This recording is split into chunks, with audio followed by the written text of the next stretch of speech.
মধ্যপ্রাচ্যে চলমান যুদ্ধ পরিস্থিতিকে কেন্দ্র করে দেশে জ্বালানি তেল সরবরাহ নিয়ে যে উদ্বেগ তৈরি হয়েছে তা নিয়ে দেশবাসীকে আশ্বস্ত করেছেন বিদ্যুৎ জ্বালানি ও খনিজ সম্পদ মন্ত্রী ইকবাল হাসান মাহমুদ টুকু। তিনি বলেন, দেশে ডিজেল, পেট্রোল ও অকটেন সহ সব ধরনের জ্বালানি তেলের পর্যাপ্ত মজুদ রয়েছে, তাই সাধারণ মানুষের উদ্বিগ্ন হওয়ার কোনো কারণ নেই।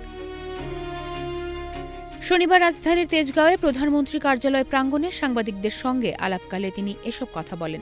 এর আগে প্রধানমন্ত্রী তারেক রহমানের সঙ্গে দেশের জ্বালানি সরবরাহ পরিস্থিতি নিয়ে বৈঠক করেন তিনি।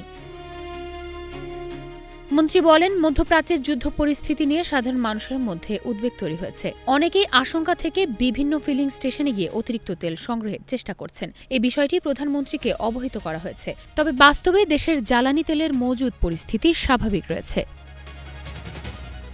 তিনি আরও বলেন, ভবিষ্যতে কোনো ধরনের সংকট এড়াতে সরকার বিকল্প উৎস থেকে জ্বালানি সংগ্রহের পরিকল্পনা প্রস্তুত করে রেখেছে। পরিস্থিতি বিবেচনায় প্রয়োজন হলে সেসব বিকল্প উৎস ব্যবহার করা হবে।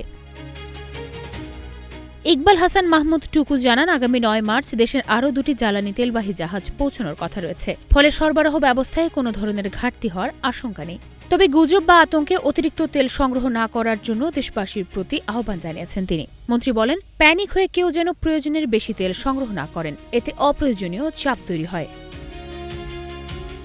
জ্বালানি তেল সরবরাহে কোনো ধরনের অনিয়ম বা অতিরিক্ত দাম আদায়ের অভিযোগ এড়াতে সরকার কঠোর অবস্থানে রয়েছে বলেও জানান তিনি।